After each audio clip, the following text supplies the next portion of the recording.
Welcome to another episode of the United Frontier. तो English Premier League में game week 1 complete हो चुका है और ये वीडियो में बात करेंगे what we learned about game week 1 and what we discover and observe in game week 1। तो इसी में डिटेल में बातें करेंगे हर एक टीम को लेके, मैनचेस्टर यूनाइटेड हो या लिवरपूल हो या मैनचेस्टर सिटी, चेल्सी, आर्सेनल, सबको लेके ही बातें करेंगे। तो बिना टाइम खराब के चलिए इस वीडियो को शुरू करते हैं। तो सबसे पहले बात करेंगे जो सबसे पहला गेम था मैनचेस्टर यूनाइटेड एंड फुलहैम के बीच, उसको लेके। तो ये वाला मैच हम लोग 1-0 से जीत गए।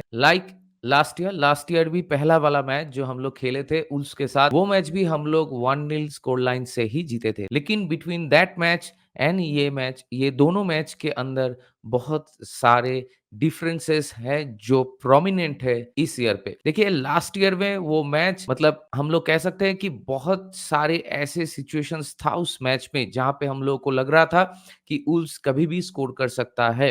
मतलब एक पेनल्टी शाउट आउट भी हुआ था अगेंस्ट अस, और उसी के साथ इंटर मैच, मतलब वो स्टोरी आप कह सकते हो कि इंटर सीजन में majority of the matches while Manchester United was playing, we were totally anxious. मतलब बहुत ज्यादा टेंशन लेना पड़ता था मैच देखने के टाइम पे, क्योंकि हम लोग हाफ हार्टेड प्रेसिंग करते थे और उसी के साथ एक कोऑर्डिनेशन की बहुत कमी थी वाइल प्रेसिंग, और एक दूसरे को बैक नहीं करते थे। और उसी के साथ एक basketball kind of a game हम लोग को देखने को मिलता था, क्योंकि एक बार हम लोग अटैक करते थे तो दूसरी बार हम लोग एक अटैक कंसीड करते थे। तो इसीलिए बहुत ज्यादा शॉट्स भी हम लोग लास्ट ईयर कंसीड किए थे।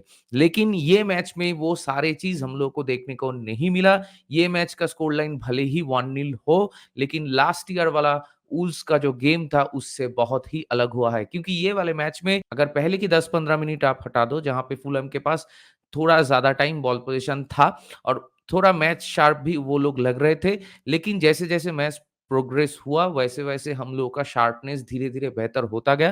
क्योंकि लेट मी टेल यू कि it was only the first match of this season, तो match fitness and match sharpness सारे प्लेयर्स का नहीं रहता up to the mark in the first match. लेकिन आई हैव टू से कि overall अगर मैं बात करूं तो most of the players look sharp और ज्यादा प्लेयर्स रस्टी नहीं लग रहे थे। और उसी के साथ हम लोग जो प्रेसिंग कर रहे थे वो हाफ हार्टेड नहीं था, वो एक कोऑर्डिनेटेड प्रेसिंग था जहां पे सारे टीम के सारे मेंबर्स एक दूसरे को बैक कर रहे थे, एक दूसरे को हेल्प कर रहे थे। आप कह सकते हो कि सेकेंड हाफ में 70 मिनट तक, ऐसे कुछ टाइम तक हम लोग को ये प्रेसिंग देखने को मिला। उसके बाद हम लोग प्रेस करना थोड़ा कम कर दिए थे मैच पे, लेकिन ऐसा नहीं था कि हम लोग के पास गेम का कंट्रोल नहीं था। जैसे कि मैं पहले कह रहा था कि जैसे जैसे गेम आगे बढ़ रहा था हम लोग गेम में और भी ज्यादा ग्रो कर रहे थे। और ये प्रेसिंग का पॉइंट मैं जब कह रहा हूं तो I have to mention Mason Mount, क्योंकि मेसन माउंट कंटिन्यूअस जब तक वो पिच पे थे कंटिन्यूअस फुलहैम की डिफेंडर्स को बहुत ज्यादा प्रेशराइज कर रहे थे थ्रू आउट हीज प्रेसिंग। और उसी के साथ सिर्फ वो अकेला नहीं, उसी के साथ मार्कस राशफोर्ड, ब्रूनो फर्नांडिस, जितने भी लोग अप फ्रंट खेल रहे थे सारे लोग प्रेस कर रहे थे। और इसमें हम लोग का जो मिडफील्ड एंड बैकलाइन है वो भी कोऑर्डिनेटेड प्रेस कर रहा था। तो जो चीज हम लोग को देखने को मिला ये मैच में हम लोग कह सकते हैं, and obviously every United fan loved it.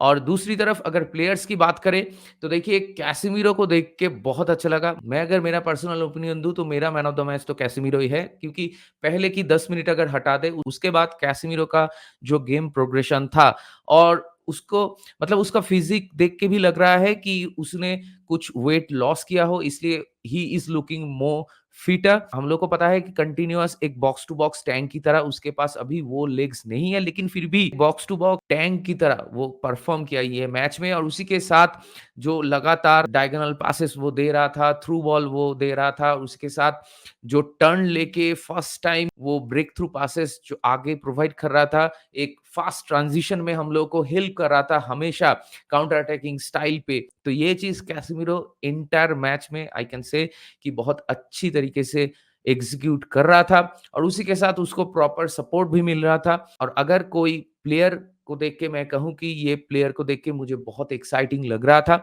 तो वो होगा आपका ऑब्वियसली अमाड डियालो, क्योंकि वो he is a exciting player, he is a technical player. तो उसको, and he is smart on the ball, तो आप उससे इनडिसिशंस कम देखेंगे most of the time. He makes the correct decisions and he makes the correct passes. Second half में जब Erik ten हैग उसको निकाल लिया सब्स्टिट्यूट करके गार्नाचो को लाया, तो I can understand why he did that. लेकिन फिर भी मुझे लग रहा था कि अमाद डियालो को और भी थोड़ा टाइम वो लोग दे सकते थे। लेकिन अगले मैच में देखेंगे कि कितना टाइम उसको मिलता है। और अगर ओवरऑल मैच की बात करें तो we look good, we were the better side and we deserve that. We created more chances, more big chances, and that's where the problem lies once again. क्योंकि जब हम लोग ज्यादा चांसेस क्रिएट करते हैं, इसका मतलब ये नहीं कि वो हाफ चांसेस था, those were big chances and we should have scored that. तो यही दिक्कत रहा है पिछले 2 सीज़न में भी, जिसको मैं बहुत बार पॉइंट आउट कर चुका हूँ। ये सीज़न में भी पहले match, I know it is only the first match, धीरे-धीरे हम लोगों को जब आगे हम लोग जाएँगे तो हम लोग को पता चलेगा कि कब तक ये इश्यूज़ रहता है। लेकिन टू सम एक्सटेंट ये इश्यू रहेगा, क्योंकि हम लोग का जो फ्रंट लाइन है, वो नया नहीं है। मतलब ज़र्ज़ी को छोड़ के बाकी जितने भी अटैकर्स थे, वो लास्ट सीज़न में भी थे। और पहले 2 सीज़न में हम लोग मोर और लेस सेम ही गोल स्कोर किए हैं, same number of goals score किए हैं इंग्लिश प्रीमियर लीग में। तो मैं चाहूँगा कि एट लीस्ट 10 टू 15 गोल्स हम लोग ज़्यादा स्कोर करें, क्योंकि हम लोग के पास अभी रुड वैन निस्टेलरॉय है, जो पहले नहीं था। सो इसीलिए I am pretty much positive कि हम लोग थोड़ा बहुत बेहतर तो करेंगे, लेकिन we have to work on this, क्योंकि हर मैच में आप एक्सजी को अंडर परफॉर्म नहीं कर सकते, क्योंकि हो ही सकता है कि ओपोनेंट आपको पनिश कर दे एक एक सकर पंच जैसा कुछ गोल स्कोर करके। तो वो चीज़ में मतलब वो चीज़ का रिस्क रह जाता है, अगर आप बहुत ज़्यादा चांसेस क्रिएट करने के बाद भी अगर आपका स्कोर लाइन 1-0 होता है। लेकिन ये मैच में क्या हुआ कि पहली हाफ में ब्रूनो के पास 2 चांसेस था, जिसमें से एक तो वो आराम से फिनिश कर सकता था। सेकंड हाफ की अगर बात करें तो मार्कस राशफोर्ड, गार्नाचो सबके पास ही चांसेस थे। और दूसरी तरफ अगर ज़र्क्ज़ी को भी आपको बहुत क्रेडिट देना होगा, क्योंकि डेब्यू मैच में सब्स्टिट्यूट होने के बाद व्हेन ही केम ऑन, उसके बाद पहला अटेम्प्ट ऑन टारगेट था उसका और उसी में उसने गोल मार दिया। जैसा रूड वैन निस्टेलरॉय ने भी मारा था अगेंस्ट फुलहम, उसका भी जर्सी नंबर उस टाइम 11 था, ज़र्ज़ी का भी जर्सी नंबर 11 है। तो as a Manchester United fan obviously we will love this facts. लेकिन अपार्ट फ्रॉम दैट ज़र्ज़ी का ओवरऑल गेम देख के अच्छा लगा। लेकिन हम लोग कह सकते हैं कि वो जो गोल हम लोगों को मिला, हम थोड़ा लकी थे, क्योंकि वो शॉट थोड़ा कन्विंसिंग नहीं था, कि मतलब कन्विंसिंग नहीं था एज़ सच, कि उसके पीछे जो उसका इंटेंशन था, उस पे थोड़ा डाउट है कि वो सच में ही मारना चाह रहा था या फिर सच में ही वो इंटेंशनली वो टच दिया। लेकिन एज़ आई सेड अर्लियर कि ओवरऑल अगर मैच की बात करें तो वी डिजर्व दोज़ 3 पॉइंट्स, क्योंकि हम लोग ज़्यादा चांसेस क्रिएट कर रहे थे और हम लोग अच्छा भी खेल रहे थे, और कह सकते हो कि मेजॉरिटी ऑफ द टाइम हम लोग मैच में कंट्रोल भी कर रहे थे। और उसी के साथ और एक प्लेयर को देख के बहुत अच्छा लगा मुझे, और वो है माज़रूई, क्योंकि सबको ही मालूम है माज़रूई को हम लोगों के साथ प्री सीज़न में कोई भी टाइम नहीं मिला, लेकिन वो इतनी अच्छी तरीके से ब्लेंड इन हो गया इस टीम में, मतलब देख के लगा ही नहीं कि वो नया प्लेयर है, पहला मैच खेल रहा है मैनचेस्टर यूनाइटेड के शर्ट पहन के। तो देख के लग रहा था कि ऑलरेडी वो उसको सिस्टम पता है, उसको अपना जॉब रोल मालूम है, उसमें उसका पूरा क्लैरिटी है।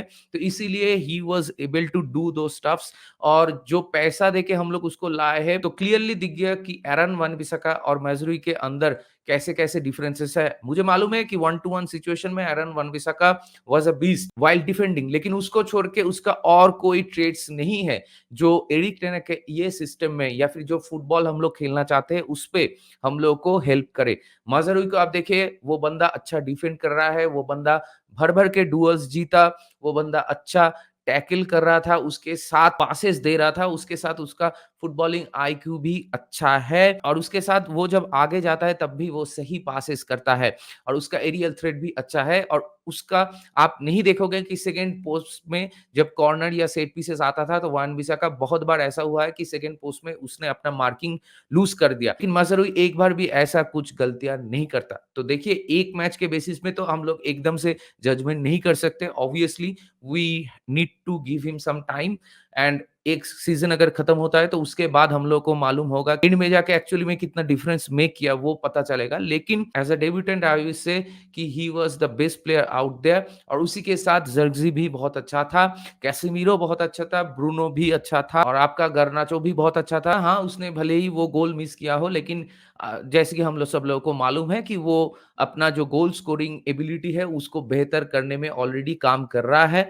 तो और वो यंग भी है, तो धीरे-धीरे दिस थिंग्स विल हैपन, और उसी के साथ उसका एक्सजी भी वो मैच करना चालू कर देगा। तो आई वुड से कि मार्कस रैशफोर्ड का गेम भी ठीक-ठाक ही था, डिसेंट सा परफॉर्मेंस उसने डिलीवर किया, लेकिन हम लोग के अटैकिंग लाइन में जितने भी सारे प्लेयर्स हैं, उनको और भी थोड़ा क्लिनिकलनेस दिखाना पड़ेगा। जो मैच का स्कोर लाइन 2-0 या 3-0 हो सकता है, उसमें वो गोल्स हम लोग को स्कोर करके मैच को किल करना होगा और 3 पॉइंट सिक्योर करना होगा। तो आई हैव टू से कि as first match of the season we got the 3 points और एक विनिंग नोट के साथ एक अच्छा फुटबॉल खेल के आई वुड से हम लोग ये सीज़न शुरुआत करे हैं और अभी यही मोमेंटम के ऊपर हम लोग को बिल्ड करना होगा और अभी भी ट्रांसफर मार्केट में भी बहुत सारे चीज़ें सुनने में आ रहा है, जिसमें मैनुअल उगार्ते का डील को लेके भी अभी तक कोई सॉल्यूशन हम लोग के सामने नहीं आया। हो सकता है कि ये डील एकदम एंड में जाके हो जाए, ऐसा ही कुछ देखने को मिले हम लोग को। दूसरी तरफ स्कॉट मैकटोमिनी, जेडन सैंचो ये लोग को हम लोग बेच पाएँगे कि नहीं,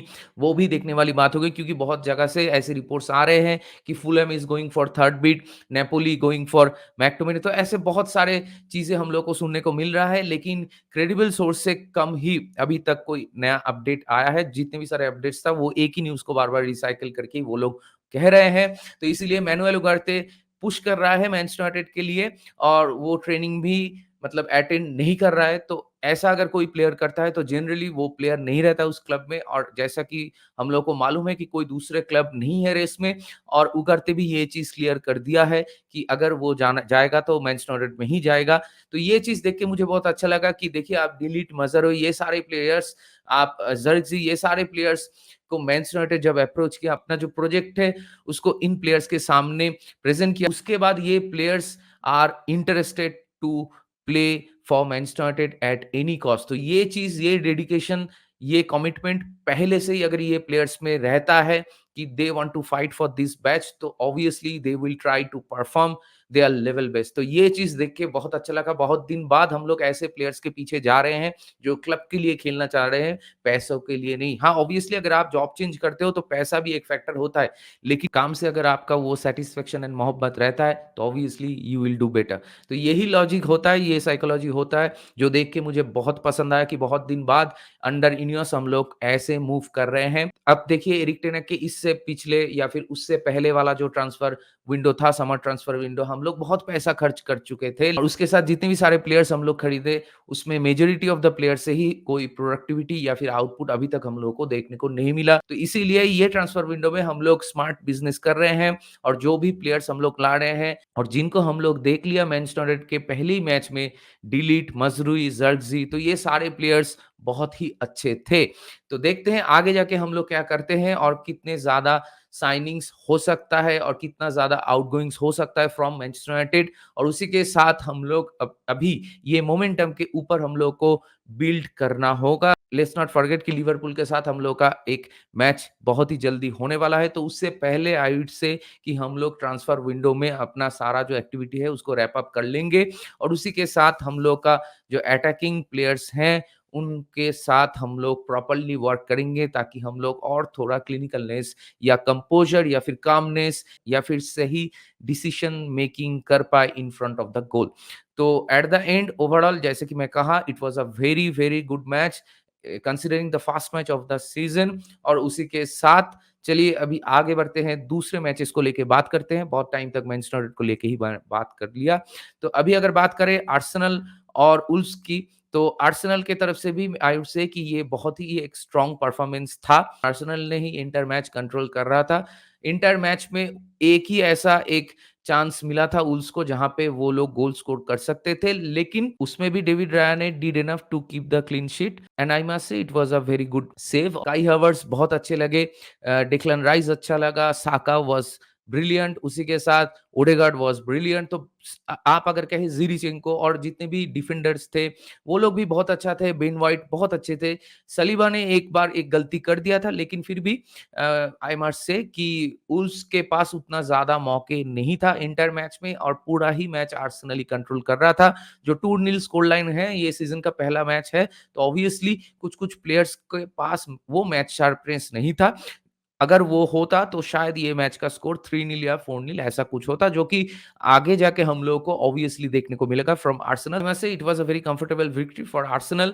और उसी के साथ अगर लिवरपूल की बात करें अभी, तो लिवरपूल का मैच भी अच्छा ही था। फर्स्ट हाफ में आई वुड से कि कंसीडरिंग द फैक्ट कि इप्सविच अभी एक न्यूली प्रोमोटेड साइड है, तो ऐसे एक टीम लिवरपूल के साथ पहले हाफ में अगर कोई गोल कंसीड नहीं करता है, तो obviously you need to give them some credit. लेकिन सेकंड हाफ में लिवरपूल के पास वो क्वालिटी दिख गया और वो लोग ज़्यादा क्लिनिकल हो रहे थे और in front of the goal वो लोग अच्छे डिसीजन ले रहे थे। तो इसीलिए डिएगो जोटा ने अपना जो ब्रेक थ्रू गोल है लिवरपूल को दिला दिया और उसके बाद मोहम्मद साला ने उसको टूक ओवर कर लिया। पहला वाला जो असिस्ट था उसको मोहम्मद साला ने ही प्रोवाइड किया था। लेकिन दूसरी तरफ अगर मैं बात करूँ तो ये लिवरपूल का एक ऐसा मैच था जो क्लॉप के अंडर नहीं था, आर्ने स्लॉट के अंदर था, तो वो डिफरेंस भी हम लोग को देखने को मिला पिच पे, क्योंकि क्लॉप बहुत मेरे ख्याल से बहुत डायरेक्ट फुटबॉल खेलते थे और उनमें विंग प्ले बहुत ज़्यादा इन्वॉल्व था। लेकिन आर्ने स्लॉट की ये फुटबॉल को देख के मुझे लगा कि वो लोग विंग पे ज़्यादा भरोसा नहीं कर रहे,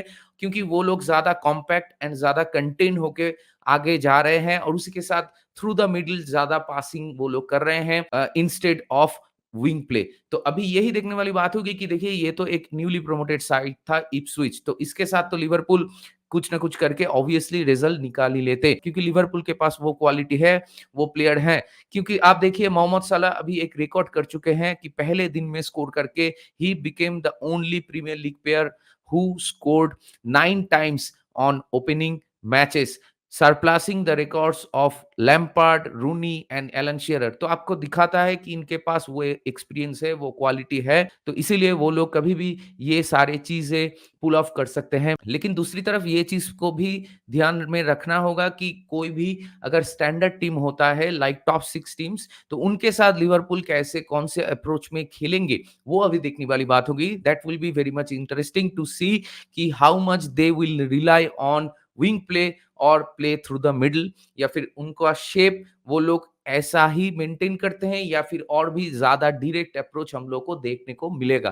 तो ये अभी देखने वाली बात होगी एंड ओवरऑल अगर मैं कहूँ तो Liverpool obviously were the better team, तो वो लोग डिज़र्व करते हैं ये मैच में जीतना और उसी के साथ वो लोग भी अपने एक्सजी को थोड़ा अंडर परफॉर्म कर चुके। आई मस्ट से कि लुइस डियाज के पास बहुत सारे चांसेस था, अगर वो चाहते तो ये स्कोर लाइन 4-0 या 5-0 ऐसा कुछ भी हो सकता था। और इसी के साथ अगर बात करें ब्राइटन और एवर्टन, तो देखिए ये मैच तो मैं नहीं देखा, हाइलाइट्स देखा, उसके बेसिस में मैं कोई एक्सपर्ट कमेंट नहीं देना चाहता। और दूसरी तरफ न्यूकासल साउथहैम्पटन ये मैच भी मैंने नहीं देखा, लेकिन आई मस्ट से कि न्यूकासल बहुत अर्ली उन लोगों को रेड कार्ड मिल गया था, लेकिन उसके बाद भी वो लोग पुल ऑफ कर लिए ये विक्ट्री। तो ये बहुत ही एक मेंटालिटी और कैरेक्टरिस्टिक्स शो करता है न्यूकासल का। तो इसीलिए आई मस्ट से कि there confidence will be much more after this match और वो लोग चाहेंगे कि ये मोमेंटम को वो लोग आगे कैरी फॉरवर्ड करे, जो कि उन लोगों से एक्सपेक्टेड है। और दूसरी तरफ नॉटिंघम फॉरेस्ट एंड बॉर्नमाउथ ये वाला मैच भी मैंने नहीं देखा, हाइलाइट्स ही देखा और एस्टन विलास और वेस्ट हैम का भी सेम ही है।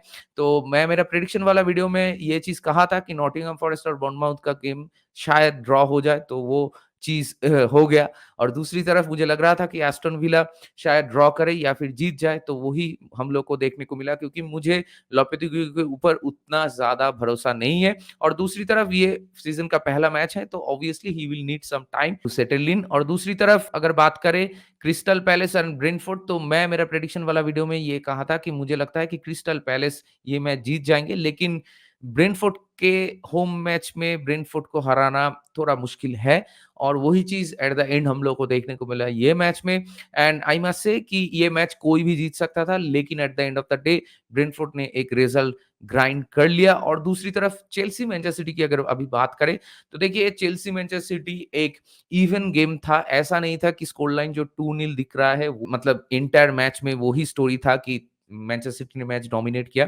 ये पहला मैच था, दोनों ही टीम के बहुत सारे प्लेयर्स ऐसे थे जो रस्टी लग रहे थे या फिर उनका match fitness up to the mark नहीं था, जैसा होना चाहिए। लेकिन दूसरी तरफ अगर बात करें, तो मैं मेरे प्रेडिक्शन वाला वीडियो में जो-जो पॉइंट्स बोला था, वही चीज़ हम लोग को ये मैच में देखने को मिला कि एक क्लोज़ मैच था, लेकिन मैनचेस्टर सिटी के पास वो एक्स्ट्रा क्वालिटी है, वो एक्सपीरियंस है और उनके पास एक फैक्टर है कि वो लोग अपना मतलब क्या बोलूँ, वो लोग टॉप गियर तक जाते भी नहीं है, वो लोग अगर थर्ड गियर में भी मैच खेलते हैं तो उनके पास वो क्वालिटी एंड एक्सपीरियंस है जिससे वो 90% ऑफ द टीम्स को हरा सकते हैं। तो इसी के खातिर वो लोग at the end of the day जीत गए। मतलब आप देखिए हालांड का एंटायर मैच में 3 पासेस था, लेकिन फिर भी उसने गोल स्कोर कर दिया। तो यही दिखाता है कि क्यों उसका गोल कन्वर्शन रेट इतना हाई है, इतना क्लिनिकल है वो गोल के सामने। और दूसरी तरफ अगर चेल्सी की बात करें तो ऑपोजिशन बॉक्स में चेल्सी का भी बहुत ज़्यादा टचेस था, तो चेल्सी के पास भी चांसेस थे, लेकिन कोल पाल्मर, इनकुंकू ये लोग का मैच फिटनेस उतना अभी तक नहीं लग रहा है। भले ही ये लोग का एक डिसेंट सा गेम रहा है, अगर कोई किसी का अच्छा गेम रहा है तो आई लव्ड मालो गुस्तो, आई लव्ड रोमियो लाविया। कुकुरेया का भी एक डिसेंट सा गेम था। वो हालांड के साथ जो बैंटर हुआ उसको अगर मतलब साइड में रख दें तो overall Cucurella had a decent game. और उसी के साथ चेल्सी में Enzo Fernandez, Nicolas Jackson, Nkunku और कोल पाल्मर, जैसा कि मैं कह रहा था, ये लोगों का मैच शार्पनेस अभी भी अप टू द मार्क नहीं है। तो वो अगर एक बार आ जाए तो उसके बाद obviously you can expect good results from them. तो इसीलिए मुझे नहीं लगता कि ये मैच को लेके चेल्सी के ऊपर ज्यादा क्रिटिकल होने का कोई जरूरत है, क्योंकि ये मैन सिटी के अगेंस्ट में मैच था, जो टीम 4 बार लगातार ये इंग्लिश प्रीमियर लीग जीत चुका है। उसके अगेंस्ट में अगर आप अच्छा भी खेलते हो और उसके बाद हार भी जाते हो तो उस पे ज्यादा क्रिटिसाइज करने की कोई जरूरत नहीं है। You need to look on the positive sides, positive points, जो चीज अभी हम लोग को देखने को मिला फ्रॉम दिस गेम वीक। और at the end of the day it is only the first match. इसके बाद चेल्सी की मतलब कंपेटिवली वीकर टीम्स के साथ मैचेस हैं, तो वो मैचेस में वो लोग अगर जीत जाते हैं तो eight the end of the day कोई दिक्कत नहीं होगा। लेकिन हाँ, उनको अच्छा खेलना होगा और इसीलिए मेरे ख्याल से प्लेयर्स को सेटल इन होने में थोड़ा वक्त लगेगा, क्योंकि न्यू सीजन है और बहुत सारे प्लेयर्स थे जो प्री सीजन में इन्वॉल्व नहीं थे, डायरेक्ट स्लॉट इन कर चुके स्क्वाड पे। तो ऐसे बहुत सारे टीम्स में ही हम लोग को देखने को मिला कि बहुत सारे प्लेयर्स प्री सीजन में इन्वॉल्व नहीं था, क्योंकि उससे पहले यूरो चल रहा था। तो इसीलिए ये सारी चीजें अभी हम लोग को बहुत सारे टीम में देखने को मिला। लेकिन गोइंग फॉरवर्ड ये चीजें और भी धीरे धीरे बेहतर हो जाएगा और team up to the mark perform करना चालू कर देंगे। तो इसीलिए it was a close victory from Manchester City. और दूसरी तरफ अगर वो पेनल्टी शॉटआउट की बात करें तो देखिए, I don't know actually what are the rules right now, क्योंकि ये मैच में ये पेनल्टी नहीं दिया गया, अगले मैच में हम लोग देखेंगे कि हम लोग के साथ ये पेनल्टी हो जाएगा। तो इसीलिए I don't know what is actually the rules are right now. और दूसरी तरफ अगर एंथनी टेलर आपका मैच ऑफिशिएट कर रहा है तो कंट्रोवर्सी ना हो ऐसा तो नहीं हो सकता। वो भले ही इंटरनेशनल टूर्नामेंट हो, यूरो जैसा, या फिर इंग्लिश प्रीमियर लीग हो, ये जो मतलब चीजें होता है कंट्रोवर्सीज, ये तो होता ही रहेगा। वो एंटनी टेलर जब भी आएंगे रेफरिंग करने, तो उसको लेके ज्यादा इलेबोरेट करने की कोई जरूरत नहीं है मेरे ख्याल से, क्योंकि चेल्सी का ये मैच एक डिसेंट सा मैच था और मैनचेस्टर सिटी आल्सो अच्छा खेले, दे वर आल्सो गुड, और इसीलिए वो लोग जीत गए। तो eight the end of the day I must say it was a deserve victory for them. यही चीज मैंने प्रेडिक्शन वाला वीडियो में ही प्रेडिक्ट किया था कि अच्छा खेलेंगे दोनों ही टीम, लेकिन eight the end of the day Manchester city will be victorious. तो वही चीज हम लोग को देखने को मिला। तो अभी ये गेम वीक 1 में अभी भी एक मैच बाकी है जो कि टॉटनहम एंड लेस्टर के बीच है, और वो मैच में कौन जीतेगा ये अभी देखने वाली बात होगी। लेकिन मुझे लगता है कि Tottenham eight the end of the day वो मैच एक कंफर्टेबल विक्ट्री उन लोगों को मिलेंगे। और जितने भी सारे मैचेस गेम वीक 1 में हुआ है उसमें आपका क्या राय है, आपका क्या ओपिनियन है? अगर आप मैनचेस्टर यूनाइटेड के फैन हो, या फिर आर्सेनल, चेल्सी, मैनचेस्टर सिटी, या फिर लिवरपूल के फैन हो, कोई भी क्लब के फैन हो, आपका क्या ओपिनियन है, आपका क्या राय है, वो मुझे जरूर बताएं कमेंट करके। तो इसी के साथ चलिए इस वीडियो को यहीं पे रैप अप करते हैं। बहुत जल्दी मिलेंगे आप लोगों के साथ। और अगर आप मेरे चैनल में नए हो, आप कोई भी क्लब के फैन हो, आप मुझे जरूर सब्सक्राइब कीजिए, क्योंकि मैं सारे क्लब्स को ही कवर करता हूं। और ऐसे वीडियोस अगर आपको पसंद है तो प्लीज सब्सक्राइब कीजिए मेरे चैनल को। और दूसरी तरफ इस वीडियो को लाइक कीजिए और शेयर कीजिए अपने दोस्तों के बीच जिनको ऐसे वीडियोस पसंद है। तो बहुत जल्दी मिलेंगे अगले वाले वीडियो में, तब तक take care, good bye, glory glory Manchester United, and keep the red flag high.